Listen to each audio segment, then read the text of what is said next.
I am Zelle Carter, 32 years old, from Ohio. And this is the day my heart broke so violently that it rebuilt itself into something stronger. It was a Friday night, one of those humid summer evenings when the air feels heavy with the scent of rain and regret. I just left work early to surprise Ethan, my boyfriend of 5 years, with dinner. His favorite lasagna, a bottle of red wine, and the kind of warmth I thought defined love. I still remember the way my hands trembled with excitement as I balanced the food tray and his keys, thinking about how proud I was of us, how far we'd come. When I opened the door, the laughter hit me first. A woman's laugh, light, teasing, intimate. Then his voice. "Shh, she won't be home yet," Ethan whispered, a mix of thrill and guilt in his tone. My body froze, my breath caught in my chest. Through the dim light spilling from the hallway, I saw them, tangled together on our couch, half-dressed, half-smiling, as if my existence was just a shadow. For a moment, everything stopped. The lasagna slid from my grip and shattered on the floor, the crash silencing the laughter. Ethan turned, eyes wide, face pale. "Zelle, wait, it's not," but it was. Have you ever experienced this kind of betrayal? Share your story in the comments, and subscribe if you believe no one should be treated this way. I wish I could tell you I screamed, threw things, or made some cinematic exit. But I didn't. I just stood there numb, watching the man I loved scramble for excuses. The woman, a coworker of his, Lauren of course, rushed to grab her clothes, avoiding my eyes like I was the ghost of something she'd killed. "Zelle?" Ethan stammered, voice cracking. "It's not what it looks like." I laughed, the kind of laugh that hurts coming out. "Then what is it, Ethan? A therapy session? Because it looks pretty therapeutic." He couldn't look at me. The silence stretched until it suffocated us both. I turned to leave, but my eyes caught on the framed photo above the fireplace, the one from our anniversary trip to Colorado. The one where he'd said, "You're my forever." I took it down and placed it on the table beside him. "You can keep forever," I whispered. "I'm done." And then I walked out. It wasn't until I was driving through the quiet streets of our neighborhood that the tears came. Not soft ones, the kind that feel like punishment, the kind that make you gasp for air. I pulled over under a streetlight, hands gripping the steering wheel so tight I thought I'd crack it. All those years, 5 years of love, of believing in us, of waiting for a proposal that never came. And this was how it ended. In a blur of betrayal and broken glass, I drove to my best friend Amber's apartment. The moment she saw my face, she didn't ask. She just wrapped me in her arms. "What did he do?" she whispered. My voice broke. "He didn't just cheat. He made me believe I wasn't enough." That night, I slept on Amber's couch, clutching a pillow like it was the last piece of safety I had. Every few minutes, my phone buzzed, Ethan's name flashing again and again. "Zelle, please. Let me explain. You're overreacting." It meant nothing. Overreacting. That word was the knife that kept twisting. It was the word that had followed me for years. Every time I voiced a fear, a dream, a boundary. Ethan always found a way to make me question myself. It hit me then. The betrayal hadn't started that night. It had been happening slowly, quietly, through every dismissal, every subtle insult, every time he'd said, "You're lucky I put up with you." The next morning, I packed what little pride I had left and went back to our apartment to collect my things. Ethan was waiting by the door, dark circles under his eyes. He looked pathetic, but I didn't care. "Zelle, please," he said. "It was a mistake. I was drunk. I didn't mean it." I looked around, at the couch, the broken glass, the empty wine bottle. "You didn't mean it?" I repeated. "You just accidentally took your coworker's clothes off and fell on her?" His jaw tightened. "You're being dramatic." There it was again, the word that defined our relationship. I smiled bitterly. "No, Ethan, for once I'm being clear." I handed him my keys. "Goodbye." When I left for the last time, I didn't look back. But as the door clicked shut behind me, I promised myself something. He might have broken my heart, but he would never break my spirit. I didn't know it then, but that night would become the beginning of everything. Because betrayal, I would later learn, doesn't just destroy, it reveals. It shows you who you were before you forgot your own worth. It forces you to rebuild. Stronger, wiser, unstoppable. And that's exactly what I was about to do. After the betrayal, I kept replaying every moment, every red flag I had ignored, every time my gut whispered something isn't right, and I chose to silence it. It wasn't just that Ethan cheated. It was that, deep down, I realized he'd been breaking me long before that night. The first seeds of injustice were subtle. They always are. I remember our second year together. He'd started a new job, one that made him feel powerful. He'd come home talking about meetings, promotions, and networking drinks. I was proud of him, genuinely. I wanted him to succeed, but somewhere along the way, pride turned into condescension. "Zelle," he'd say, smirking. "You wouldn't understand corporate stuff. You're too sensitive for that world." I'd laugh it off back then, pretending it didn't sting. I worked as a freelance designer, so he liked to joke that my little projects were just hobbies. He didn't see how many nights I stayed awake, working under soft lamplight, sketching designs that would later win contracts. It was around that time I noticed how often he belittled me in front of friends. Once at a dinner party, I told a story about a client who loved my work. Ethan interrupted, laughing. "Loved it? Or just pitied you? You know, she's still building her portfolio," he added, raising his glass. Everyone chuckled politely. I laughed too, pretending not to feel the heat crawling up my neck. Later, I confronted him. "You humiliated me," I said quietly. "Oh, come on, Zelle," he replied, annoyed. "It was a joke. You need to stop being so emotional." That became his refrain, a shield for every cruelty. "You're too emotional. You're overreacting. You take things too personally." I didn't know it then, but he was teaching me how to doubt myself. The small humiliations kept coming. I'd spend hours preparing dinner for his colleagues when they came over, only for him to introduce me as Zelle, the artist, though, not a real one. They'd laugh, and I'd smile through the ache in my chest. At parties, he'd flirt openly, claiming I was imagining things. If I ever called him out, he'd turn it around on me. "You're paranoid, Zelle. No wonder people think you're intense." And every time, I'd shrink a little more. One night, I caught him scrolling through his phone, smiling at something. "Who are you texting?" I asked, trying to sound casual. He glanced up, smirking. "You don't trust me?" "I didn't say that." "Good," he said, locking his phone. "Because trust is what healthy couples have."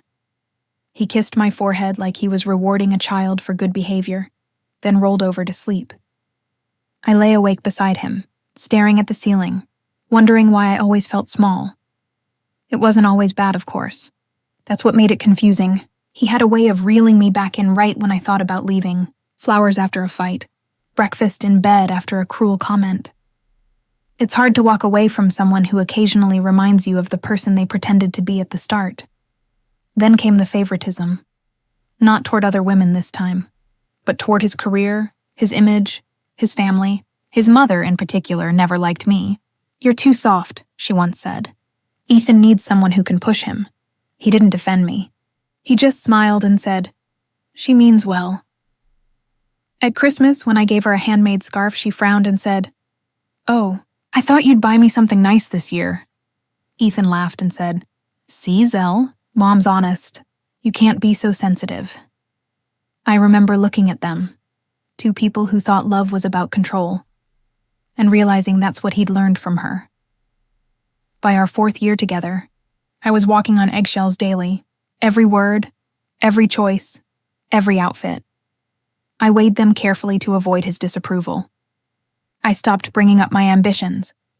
When I once mentioned wanting to open my own design studio, he scoffed. "That's cute," he said, "but maybe wait until you grow up a little first." I swallowed my anger and smiled. "You're right. Maybe someday." But inside, something cracked. The last few months before the betrayal were the worst. He grew distant, cold. He'd come home late, smelling of perfume that wasn't mine. When I asked where he'd been, he'd sigh dramatically. "You need to stop suffocating me. I can't breathe with all your questions. so I stopped asking. I started pretending not to notice when he stayed out all night. I told myself this was just a rough patch, that all couples had them. I wanted so badly to believe we could fix it. The irony still burns, that I was the one trying to save something already buried. Amber once told me, "You know, Zelle, love shouldn't make you feel like you're auditioning for it every day." At the time, I smiled sadly and said, "I know," but I didn't know. I didn't understand what love was supposed to feel like, because when you're starved of kindness long enough, even crumbs start to taste like a feast. Looking back now, I can see how every little injustice was building toward that final betrayal. The emotional neglect, the subtle gaslighting, the humiliation disguised as humor. They were all signs pointing to the truth I refused to see. He had been leaving me piece by piece long before I caught him with someone else. I wish I could say I was angry at him for that. But honestly, I was angrier at myself, for making myself small enough to fit into the version of love he offered. That's the thing about betrayal. The moment it happens, it forces you to see how much you've betrayed yourself to keep someone else comfortable. But that realization was coming. Slowly, painfully, and inevitably, because every injustice plants a seed. And those seeds, when watered by pain, don't grow into despair. They grow into clarity. And soon, clarity would be my weapon. Grief has a strange way of moving through you. It doesn't hit all at once. It creeps, it circles, it takes residence in the smallest corners of your day. After Ethan's betrayal, I thought time would dull the pain, but it didn't. It sharpened it. Each sunrise felt like another reminder that he'd moved on while I was still trying to remember how to breathe. The first few weeks after I left him, I existed in fragments. I worked half-heartedly, ate without tasting, slept without resting. My body went through motions, but my spirit felt hollow. Every sound, every smell, every corner of the city seemed to echo with him. The coffee shop where we first met, the park bench where he said he loved me, the restaurant where he promised, "Someday I'll marry you." He didn't marry me. He humiliated me. Amber tried to pull me out of it. She'd show up with wine and bad movies saying, "We're doing self-care, even if I have to drag you through it." I'd smile, thank her, and then cry as soon as she left. Because what no one tells you is that heartbreak isn't just sadness, it's identity theft. It's realizing that the life you built revolved around someone who never saw your worth. One morning I saw a post. Ethan and Lauren, smiling, carefree, arms wrapped around each other, captioned, "Sometimes love finds you when you least expect it." My chest burned. Love? He dared to call it love? The comments were full of heart emojis, of friends saying, "You two are perfect, perfect." I threw my phone across the room. It hit the wall and fell to the floor, screen cracked but still glowing. I stared at it through tears, realizing something. This wasn't just betrayal anymore. It was public humiliation. I had to get up. I had to move. I showered for the first time in days, pulled my hair back, and stared at my reflection in the mirror. My eyes were swollen, my lips pale, but beneath that exhaustion there was something else. Anger. The kind that doesn't scream. The kind that builds quietly, waiting. That day, I decided something. I wasn't going to let Ethan's story be the one people remembered. I started journaling again, something I hadn't done since college. At first it was just pain on paper. Messy, raw, uncontrolled. But then the words turned into patterns, realizations, small truths about who I had been and who I wanted to be. I wrote about the ways he made me feel small, the ways I let him.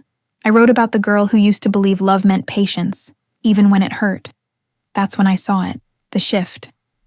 For the first time in months, I was writing not about him, but about me. A week later, Amber convinced me to go out for lunch. I didn't want to, but she promised it would help.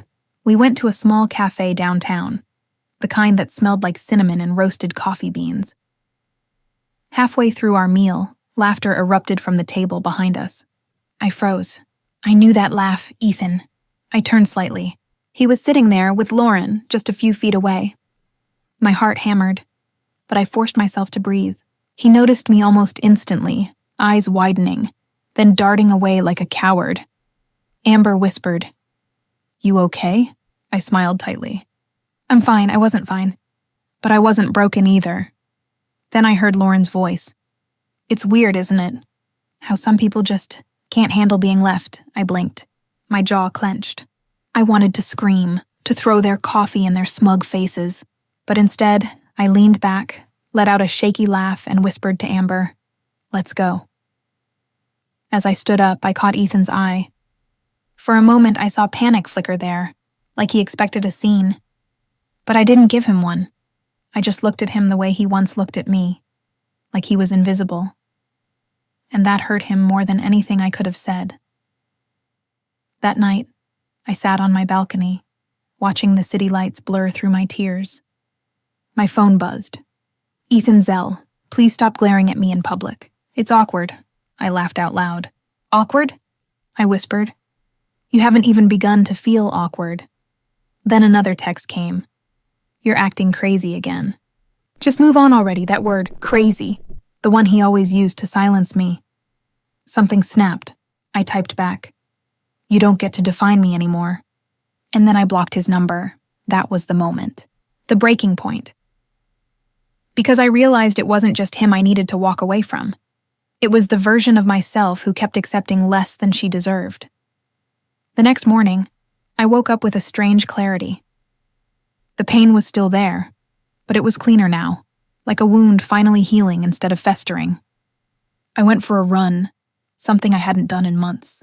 With every step, I imagined shedding another piece of the past, the shame, the fear, the self-doubt. By the time I reached the park, I was crying again.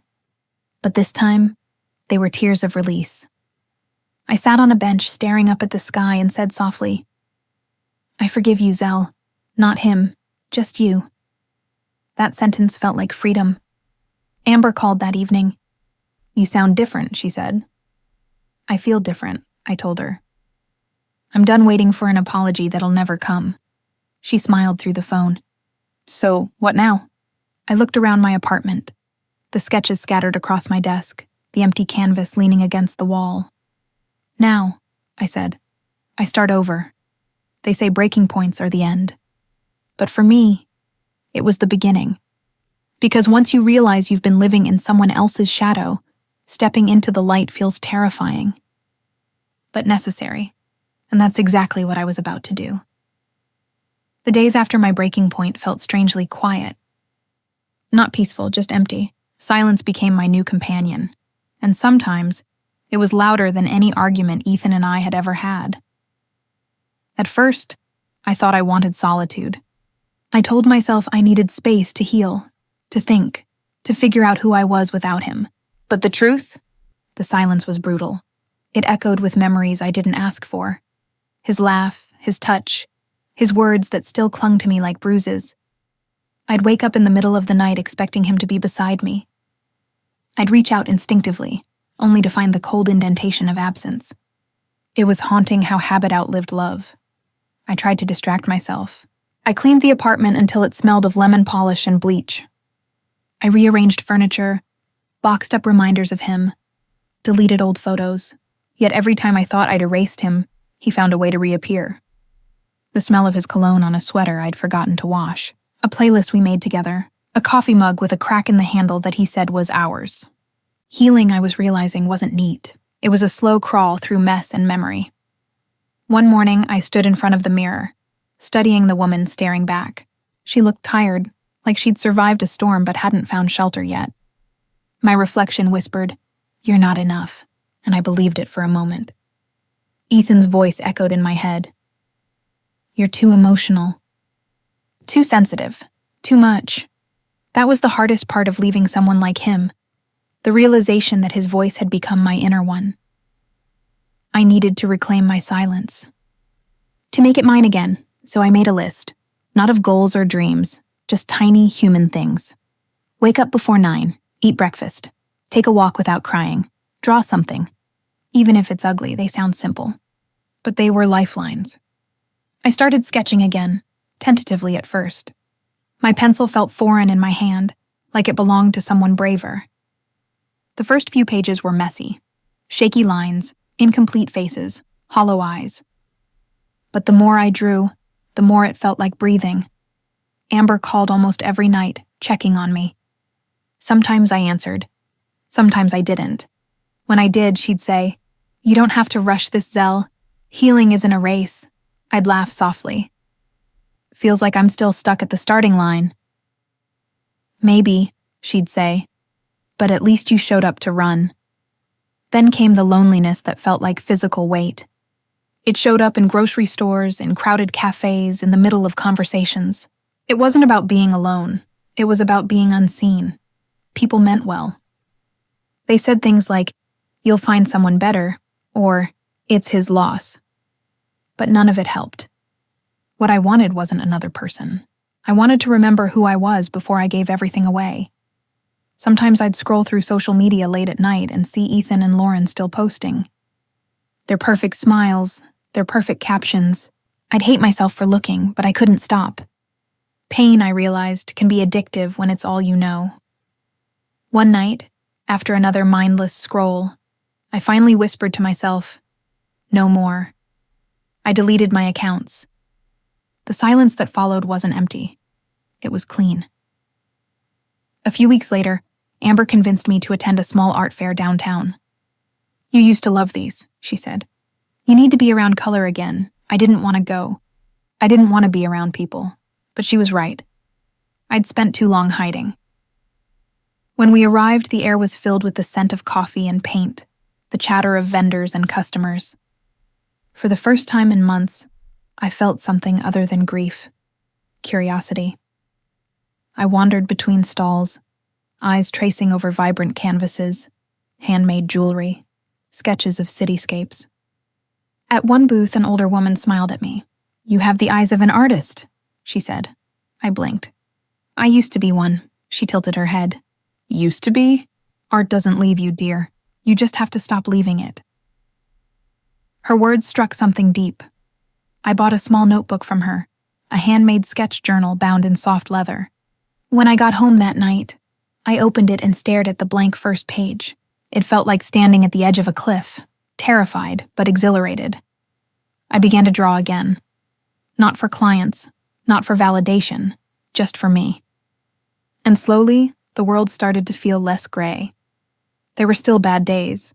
Some mornings I'd wake up and forget that I was supposed to be healing. I'd want to call him, to yell, to ask why, but I never did. Instead, I started writing letters I'd never send. "Dear Ethan," I wrote one night, "you didn't destroy me. You just redirected me." And for once, I believed it.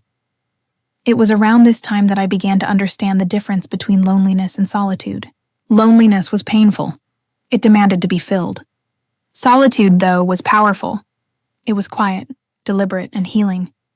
I started taking long drives again, windows down, music loud enough to drown the ghosts. I'd pull over at lakes and sketch the rippling water. I'd sit in cafes with my notebook, watching people laugh and live and realizing I could too. The ache never fully left, but it softened. One evening, as the sun set behind the skyline, I said aloud, "You're doing it. Zelle, you're living." It felt small but monumental. Healing didn't come with a grand moment of clarity. It came in the stillness, in the repetition of ordinary days. It came in making coffee just the way I liked it, in laughing again without guilt, in rediscovering that I didn't need anyone's permission to exist fully. The struggle wasn't over, but for the first time I didn't fear it. Because isolation wasn't my enemy anymore. It was the space where I was rebuilding myself from the ground up. And soon, I'd be ready to stand tall again. There comes a moment after heartbreak when the pain shifts. It doesn't vanish, it transforms. The ache that once kept me awake at night began to feel different, like embers glowing under ash. I didn't know it yet, but that was the birth of my power. It started quietly. One morning, I woke up before sunrise, something I hadn't done since before Ethan. I brewed coffee, opened my sketchbook, and sat by the window. The sky was still gray, the city still half asleep. For the first time, I didn't feel trapped in my grief. I felt like I was standing on the edge of something new.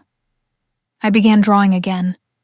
Not the somber faces I'd sketched during my sadness, but bold, messy designs filled with color and movement. It felt like I was reclaiming my voice through every stroke, By the end of the week, I had filled half the notebook I'd bought at the art fair. Amber saw my sketches one day and gasped. "Zelle, these are incredible. You could sell these, open commissions, maybe start your own studio."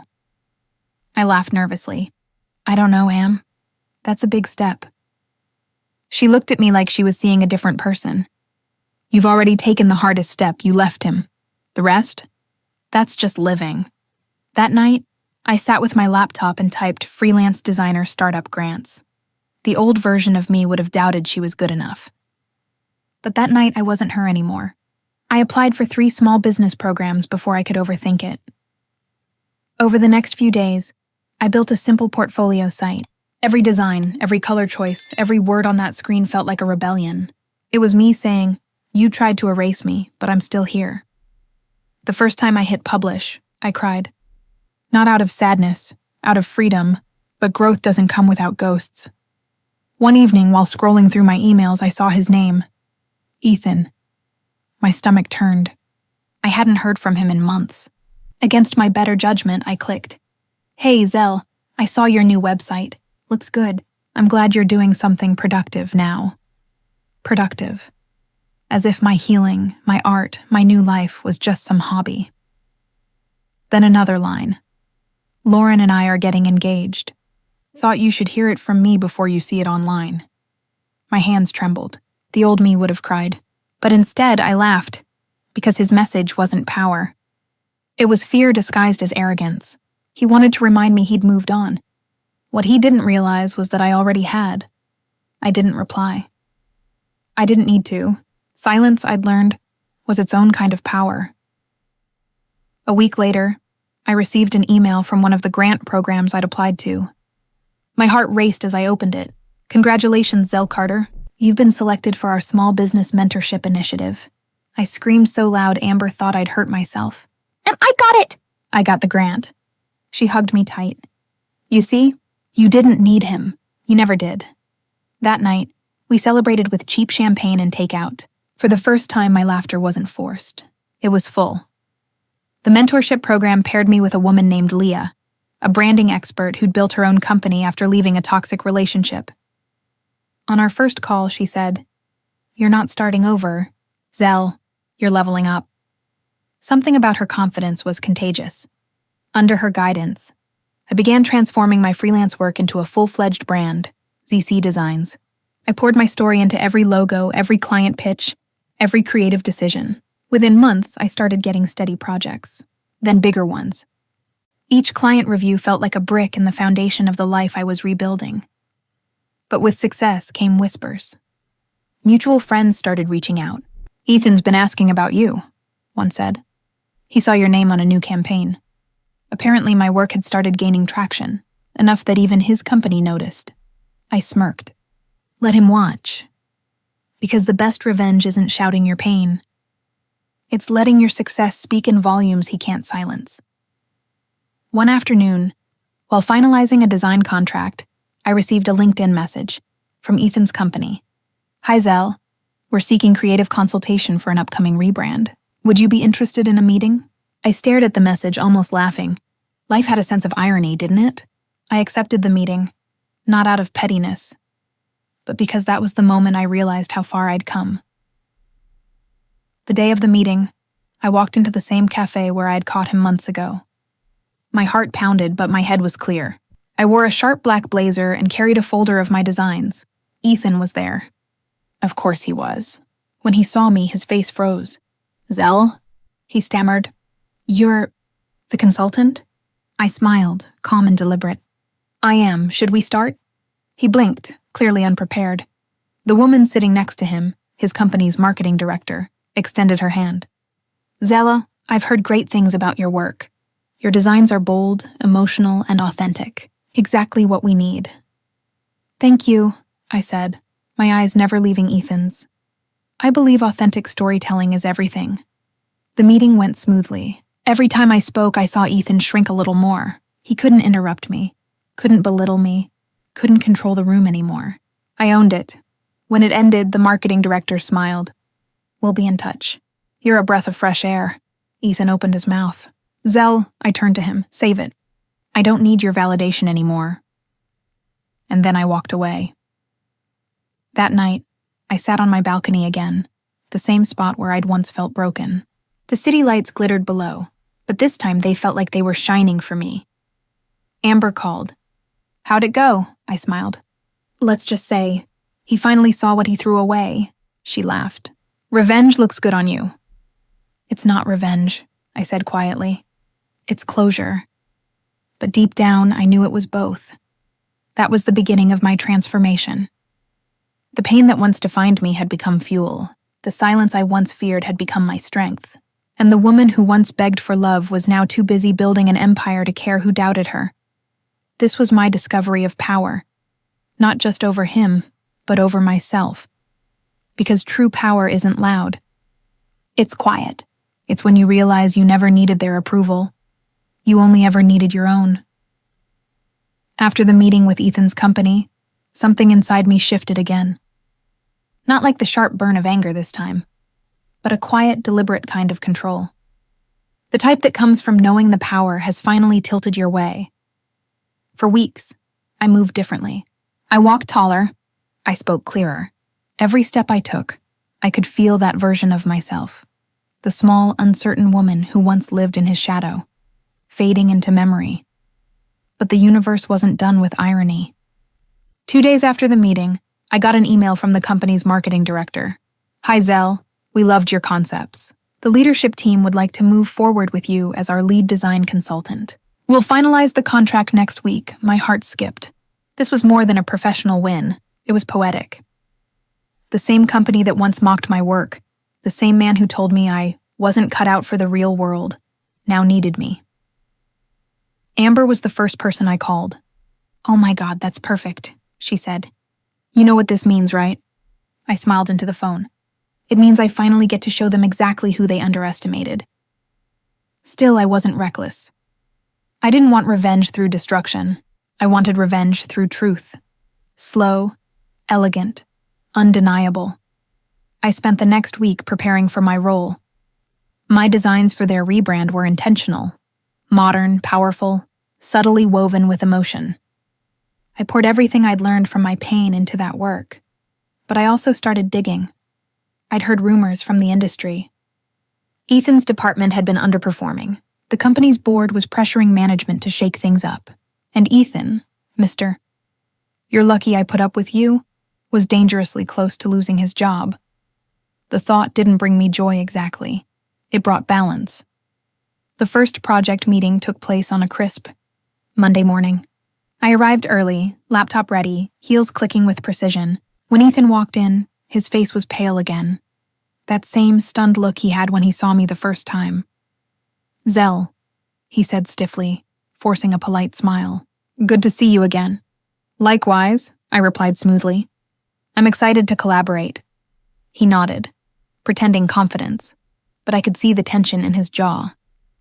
I didn't gloat. I didn't need to. My composure was the loudest statement in the room. As the meeting began, I presented my strategy. Clean lines, bold typography, a message centered on authenticity and resilience, words that mirrored everything he lacked. When I finished, the room was silent for a moment before the director spoke. "This is brilliant, Zelle. It's exactly what we need to reposition our brand. Ethan, you'll be the internal lead supporting her work." Ethan's jaw tightened. "Of course," he said flatly. I looked him dead in the eyes and smiled. "Looking forward to your support." Amber later joked, "You didn't just flip the script, you rewrote it." Over the next month, Ethan was forced to work with me directly. It was a delicious kind of irony. He couldn't talk down to me anymore. Not when I was the creative head his bosses praised. At first, he tried to regain control.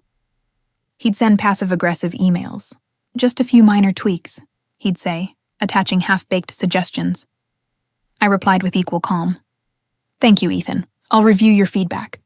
However, the board already approved the current direction. And every time I said it, another piece of his ego crumbled.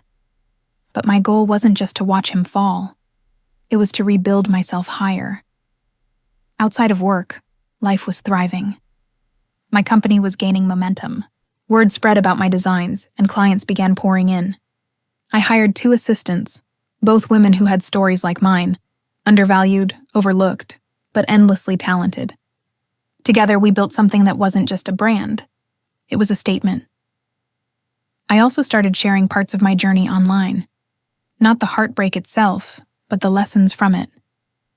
My posts about self-worth and resilience began gaining traction. People commented things like, "This made me get out of a toxic relationship." And "Thank you for reminding me I'm enough." That was the moment I realized my revenge was bigger than Ethan. It was against every voice, his and others, that ever told me I couldn't. Back at his company, cracks were showing. The marketing director confided in me during one of our calls. "Honestly, Zelle, I don't know how you stay so composed. Ethan's been difficult lately." I kept my tone neutral. "Change can be uncomfortable for some people," she sighed. "Still, your work has transformed the project." Upper management's noticed. By the end of the quarter, the new brand launched. It was a success, clean, modern, praised across industry publications. The credit came to me naturally. At the launch event, I stood at the podium, addressing the audience. Cameras flashed. Applause echoed. I caught Ethan in the crowd, standing near the back, his expression unreadable. When the event ended, he approached me slowly. "You really did it," he said quietly. I turned to him. "No, Ethan, I always could. You just couldn't see it." He nodded, looking down. "I'm sorry." I believed him for the first time maybe ever. But I also knew that apology wasn't for me. It was for himself, for the ghost of the man he pretended to be. A few weeks later, I got a message from the same marketing director. "Just a heads up, there are some leadership changes happening here. Ethan won't be returning next quarter." I stared at the screen for a moment, then smiled faintly. It wasn't triumph I felt. It was closure. Because revenge, I realized, isn't about ruining someone else. It's about reclaiming everything they tried to take from you. That night, I sat again on my balcony, my sacred place of reflection. The air was cool, the stars bright. I thought of the woman I used to be, the one who waited for love that never came, who begged to be seen, who measured her worth through someone else's eyes. And then I whispered softly, "Never again." I lifted my glass of wine toward the night sky, toasting the silence that once broke me but now held me steady. The setup was done. The foundation of my new life was solid, and the strike, when it came, wouldn't be loud or cruel. It would be graceful, inevitable, and unforgettable. Success, I'd learned, is quiet until it isn't. It builds behind closed doors, in late nights and relentless days, until one morning the world wakes up and realizes you've already won. 3 months after the rebrand launch, ZC Designs was everywhere. Magazines, podcasts, industry blogs. My work was being talked about in circles Ethan could only dream of entering. I didn't flaunt it. I didn't need to. I'd learned that real power doesn't shout, it lets its results echo. But there was one final thread left to pull, one that would bring everything full circle. One morning, Leah, my mentor from the startup program, called. "Zelle," she said, "I have a client for you, big one. They're looking for a full creative overhaul and want you to pitch." "Who is it?" I asked, sipping my coffee. "Brightline Media," she said. "They're looking to outsource their design leadership." I nearly dropped my cup. Brightline Media, the parent company of Ethan's firm. It was fate. "No other word for it," Leah laughed. "You okay?" "Oh, I'm more than okay," I said slowly. "I think this might be my chance to finish a story." The pitch process was competitive. I spent 2 weeks crafting a presentation that was equal parts art and strategy. My proposal centered on emotional branding, authenticity, transformation, growth through adversity. Words that mirrored my life. The day of the pitch, I walked into Brightline's glass building with calm precision. The conference room was vast, filled with executives. And there, sitting near the end of the table, was Ethan. He wasn't leading anymore. He looked smaller somehow, hair thinner, posture tense. He glanced up, and when he saw me, his face went pale. I smiled politely. "Good morning, everyone." The head of marketing gestured for me to start. "Zelle, we've heard remarkable things about your work." I connected my laptop and began. My slides told a story, not just of branding, but of rebirth. I spoke about resilience, about turning wounds into identity, about how brands, like people, must evolve to survive. Every word was deliberate. Every pause was intentional. I could feel Ethan's discomfort from across the room. When I finished, the room was silent for a beat. Then came applause. The CEO leaned forward. "This is powerful. Exactly what we need to move forward. Welcome to Brightline, Ms. Carter," I smiled. "Thank you. I'm looking forward to working together." My eyes flicked briefly to Ethan. "With everyone." He couldn't meet my gaze. A week later, I officially became Brightline's lead consultant, and the first department I'd be auditing? Ethan's. I spent hours reviewing the firm's structure, the data, the projects under his management. It was worse than I expected. Missed deadlines, budget overruns, a pattern of poor leadership hidden under excuses. In a private report to Brightline's board, I didn't exaggerate or embellish. I simply presented the truth with receipts, documentation, and proof. By the time I finished, I felt nothing but calm. Because this wasn't revenge anymore. It was accountability. The following month, Brightline invited me to their quarterly meeting to discuss restructuring recommendations. It was in that same sleek conference room, under those same sterile lights, that I finally saw it all unfold. The COO spoke first. "We've reviewed the internal audit prepared by Ms. Carter. Based on these findings, we'll be making leadership changes effective immediately." He turned toward Ethan. "Ethan Grant, your position will be terminated. We'll discuss transition details privately." Ethan's jaw tightened. "Terminated? You can't be serious." The COO remained firm. "We are. Thank you for your contributions." Ethan looked around the room, desperate for support. No one spoke. Finally, his eyes landed on me. "You did this," he hissed under his breath. I met his glare with calm steel. "No, Ethan, you did this. I just stopped protecting you from the consequences." He stood abruptly, gathering his things, his chair scraping against the floor. For a moment, I thought he might say something else. But he didn't. He just walked out. And just like that, the ghost that had haunted my life was gone. After the meeting, I lingered in the hallway, staring out at the city skyline. Leah joined me. "You handled that gracefully," she said. I smiled faintly. "Grace is the best revenge," she nodded. "And now?" "Now," I said, "I build something bigger." That night, I drove home with the windows down. The wind tangled through my hair, and the city lights blurred past like streaks of gold. My phone buzzed, a message from an unknown number. I deserved it. "I'm sorry, Ethan." I read it twice, then deleted it. Because closure doesn't come from apologies. It comes from peace. And I finally had mine. Weeks passed, and my business continued to grow. I was invited to speak at conferences, to mentor other women in creative fields. Each story I heard, each woman who'd been silenced, underestimated, or broken by someone who claimed to love her, fueled me. At one event, I stood on stage and said, "Sometimes people will try to write your story for you, but you always have the pen. Don't let anyone convince you otherwise." The crowd erupted in applause. But I wasn't speaking for them. I was speaking for the version of myself who once believed love meant surrender. A few months later, I learned through a mutual acquaintance that Ethan had left the industry altogether. Apparently, he'd started consulting independently but hadn't found much success. I didn't gloat. I didn't need to. Because real revenge doesn't live in their downfall. It thrives in your peace. I was free. That evening, I returned to my balcony again. It was quiet, just like that night months ago when I'd sworn I'd rebuild. Only this time I wasn't alone. Amber joined me with 2 glasses of wine. "To freedom," she said, raising her glass. "To freedom," I echoed. She grinned. "So what's next, Zelle?" I looked out at the skyline. The city that once held all my pain now reflecting back nothing but promise. "Whatever I want," I said softly. And for the first time, I truly meant it. When my story finally went public, it wasn't because I shouted it from the rooftops. It was because the world started listening on its own.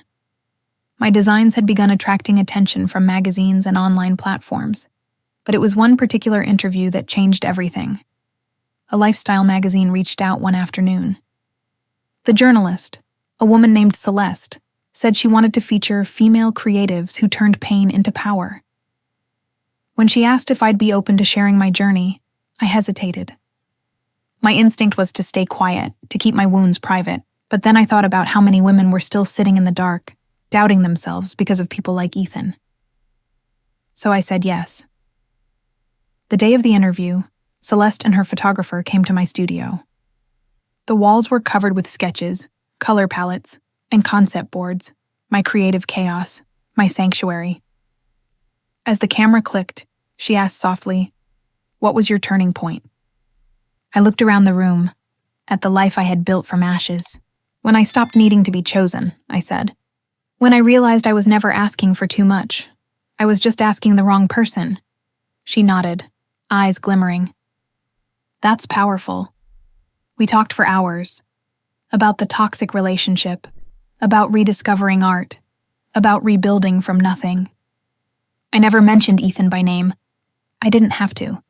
The story wasn't about him anymore. It was about me.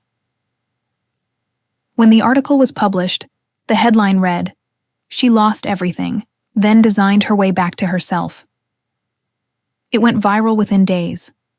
Messages flooded my inbox. Women wrote from all over the world, sharing stories of betrayal, survival, and rebirth.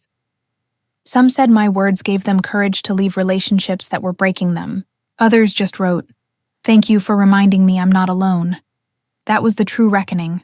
Not revenge, but resonance. But as the article spread, so did whispers in the industry.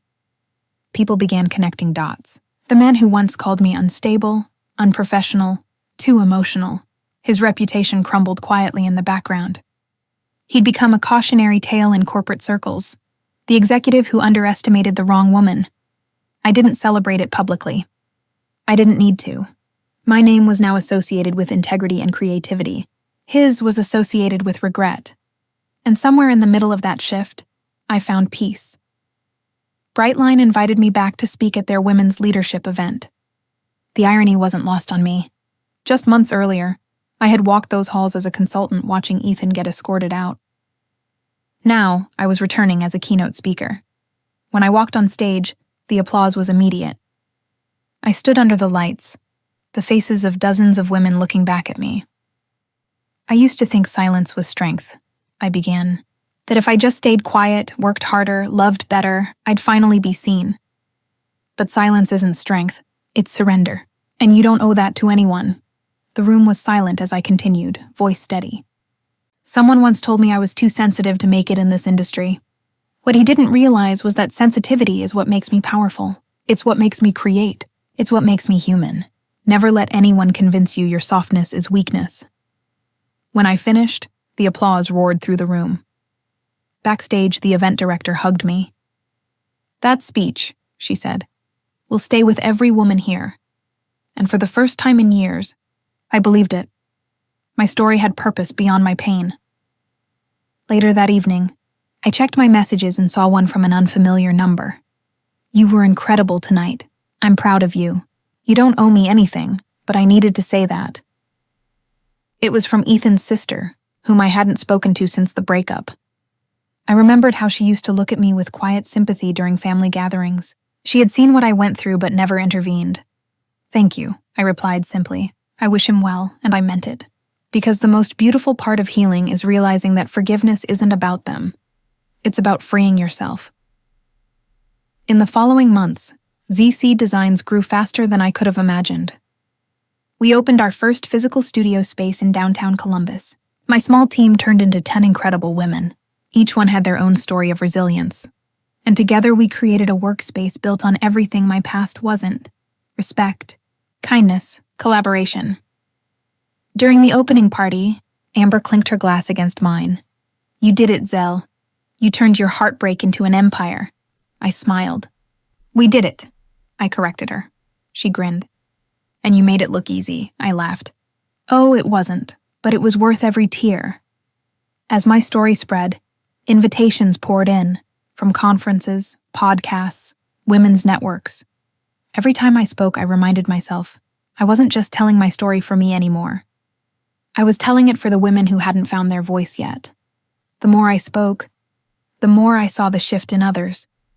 The same light that had once gone out in me flickering back to life in them. That was my real victory.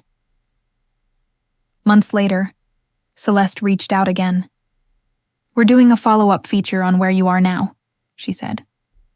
"Your story has helped so many people. We'd love to show your evolution." During the new interview, she asked, "If you could say one thing to the person who hurt you most, what would it be?" I thought about it for a long moment before answering. "I'd say thank you," I said finally, because sometimes pain is the only thing strong enough to wake you up. Without it, I wouldn't have built this. I wouldn't have found myself. And I wouldn't have learned that love, real love, starts with how you treat yourself. The follow-up feature cemented what I'd already known in my heart. The reckoning wasn't about tearing anyone down. It was about rising so high that the people who once tried to bury you can only watch from below.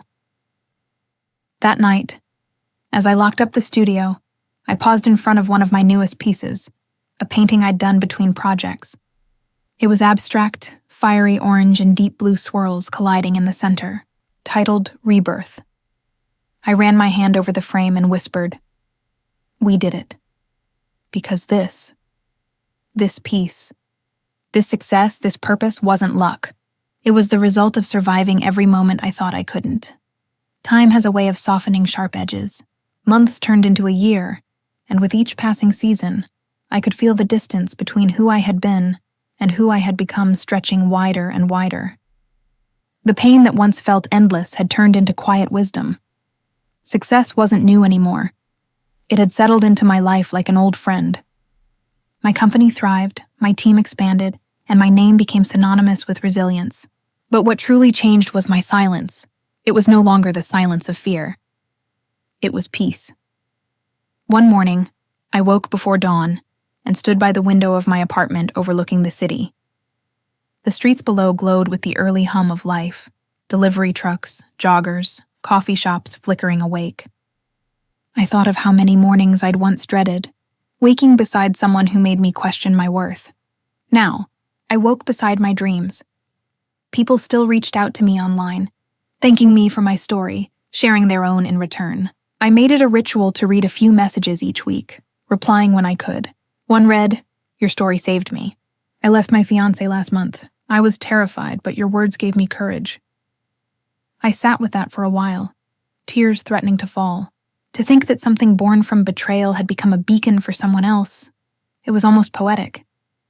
Maybe healing isn't about erasing the past. Maybe it's about transforming it into something that helps others survive theirs. A few weeks later, Amber dragged me to a charity gala. "You need a break," she said. "And besides, networking never hurts." The venue was stunning. Gold chandeliers, velvet drapes, the air humming with soft laughter and the clinking of champagne glasses. I wore a silver gown that shimmered with every step. Halfway through the evening, Amber leaned over and whispered, "You're being watched." I turned and froze. Ethan. He stood across the room, dressed in a simple black suit, holding a glass but barely touching it. He looked older, worn. When our eyes met, there wasn't anger or bitterness, just recognition. After a long moment, he approached me. "Zelle," he said softly. "Ethan." He smiled faintly. "You look different." "I am."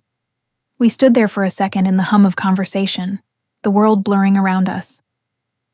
"I read the article about you," he said. "You've done incredible things."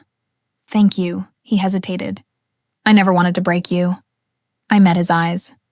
"You didn't. You built me." He blinked, swallowing hard. "You were always stronger than I realized." "I know," I said gently. "I just needed to realize it too." He nodded, looking away. "I hope you're happy." "I am." He smiled almost sadly and then walked away. No grand apologies, no long explanations. Just closure, quiet and clean. Amber joined me moments later. "That was him, wasn't it?" "Yes," I said, sipping my wine. And that was goodbye. In the weeks that followed, I felt lighter. My heart wasn't carrying that old weight anymore. I spent more time outdoors, painting, hiking, laughing with friends. The world seemed wider, fuller. One evening, I returned to the coastal town where I grew up. I walked barefoot along the shoreline, the salty wind tangling my hair, the waves chasing my steps. That beach had seen so many versions of me, the hopeful teenager sketching in her notebook, the heartbroken woman who once came here to cry, and now, the woman who came simply to breathe. I sat on a rock as the sun dipped low, painting the sky in gold and rose. My phone buzzed with a new email, an invitation to speak at an international design summit in Paris. I laughed softly. That dream, once mocked, once dismissed, was now real. "See, Dad," I whispered to the sea. "I made it." A month later, I stood on a stage in Paris. Hundreds of faces watched as I told my story, not of pain, but of power. I spoke about finding beauty in brokenness, about how sometimes the cracks let the light in. When the audience stood to applaud, I didn't see fame or recognition. I saw freedom. Afterward, a young designer approached me. "Your words," she said, eyes glistening. "They made me believe I can start again." I smiled. "You already have." That was the moment I knew my purpose had outgrown my revenge. When I returned home, I found myself back on the same balcony where this all began. The city below glimmered under the moonlight. I poured a glass of red wine and whispered a quiet thank you. To life, to pain, to every lesson that nearly broke me. My story wasn't about Ethan anymore. It was about me, about every woman who ever doubted her strength because someone told her she wasn't enough. I was enough. I always had been. And now, as I close this chapter of my life, I want to leave you with this. Never let anyone define your worth by how much they love you, or fail to. People's opinions are temporary. Your power isn't revenge. Real revenge isn't about watching them lose. It's about watching yourself win. It's about standing tall in the same place where they left you broken and realizing you never needed them to rise. Used to think closure came with a dramatic ending, a moment where the universe pauses, the pain dissolves, and everything finally makes sense. But now, standing here at the edge of everything I've rebuilt, I know the truth. Closure isn't loud. It's quiet, calm, and deeply personal. It's a slow sunrise after years of darkness. A year after that final encounter with Ethan, life had become simple again. Beautifully, deliberately simple. My mornings started with coffee and sketches, the soft hum of my studio filling the air. My days belonged to work I loved, and my nights were spent with people who brought me peace instead of chaos. I no longer looked back in anger. Instead, I looked back with gratitude for every betrayal that forced me to find my voice, for every ending that made room for something new. Because I had learned something profound. Sometimes the pain that breaks you is the same pain that rebuilds you stronger than before. That spring, I was invited to speak at a women's empowerment retreat in California. I almost said no. I didn't want to keep reliving my past. But Amber nudged me. "This isn't about your pain anymore," she said. "It's about your purpose." So I went. The retreat was held in the mountains, surrounded by redwoods and morning fog. When I stepped on stage, I saw hundreds of women looking up at me. Different faces, different stories, but the same fire in their eyes. I used to think survival meant pretending I was okay. I began. But real survival means feeling everything, every scar, every failure, and still choosing to rise. As I spoke, I saw heads nodding, tears glistening. I wasn't a victim anymore. I was living proof that heartbreak doesn't end you. It transforms you. After the speech, a young woman approached me, trembling slightly. "Zelle," she said. "I left an emotionally abusive relationship last month. I've been terrified, but hearing you today, I think I can finally breathe again." I took her hands in mine. "You already did the hardest part," I said. "You left. The rest is just rebuilding." And in that moment, I realized something. My story had come full circle. The strength I had fought to find was now helping others find theirs. When I returned home, the first thing I did was visit the small park near my old apartment, the one I used to walk through on days when the world felt unbearable. The cherry blossoms were in bloom, petals swirling through the air like confetti. I sat on a bench and let the memories wash over me. The tears, the loneliness, the desperate prayers whispered into the wind, and then quietly, I smiled. Because that broken girl had made it here, because she had refused to give up. I closed my eyes and whispered, "Thank you, to the universe, to myself, to every version of me that refused to quit." Weeks later, I received an email from Brightline. They were hosting a gala to celebrate their partnerships and wanted me as their guest of honor. I almost laughed at the irony. The night of the gala, I wore a simple black dress, elegant, strong, confident. As I entered the ballroom, dozens of people greeted me, shaking my hand, thanking me for my work. I wasn't that girl they once ignored. I was the woman they now looked up to. At one point, the CEO took the stage. "There's someone here tonight who reminds us all that perseverance is the greatest power," he said. "Zelle Carter, please stand." As the applause filled the room, I stood, heart steady. Not because I needed their validation, but because I finally believed in my own. Later that night, I stepped outside to breathe. The city lights sparkled against the skyline, and for a moment, everything went still. I thought of all the roads that had led me here, all the heartbreaks, the betrayals, the lonely nights spent wondering if I'd ever feel whole again. And then I thought of the woman I had become. Grounded, peaceful, untouchable. That was the real victory. Not revenge, not fame, just peace. Back home, I framed a quote and hung it in my office.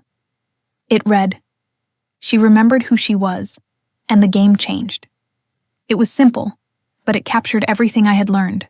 When you stop fighting for their approval and start fighting for your own joy, the world shifts. Power shifts, and suddenly, everything they took from you becomes the very thing that sets you free.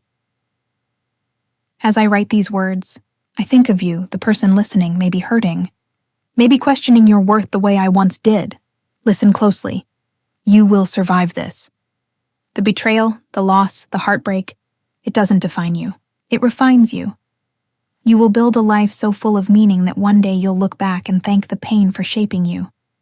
And when that day comes, you won't need to tell anyone you've won.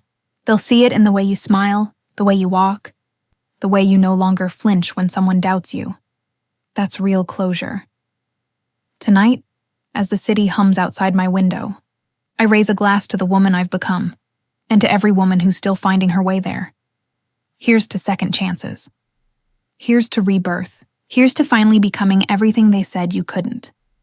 And if my story resonated with you, please like, subscribe, and share it with someone who might need to hear that they too deserve respect and unconditional love. Because sometimes, the greatest revenge isn't showing them what they lost, it's showing yourself what you've gained. So, tell me, what does peace look like for you?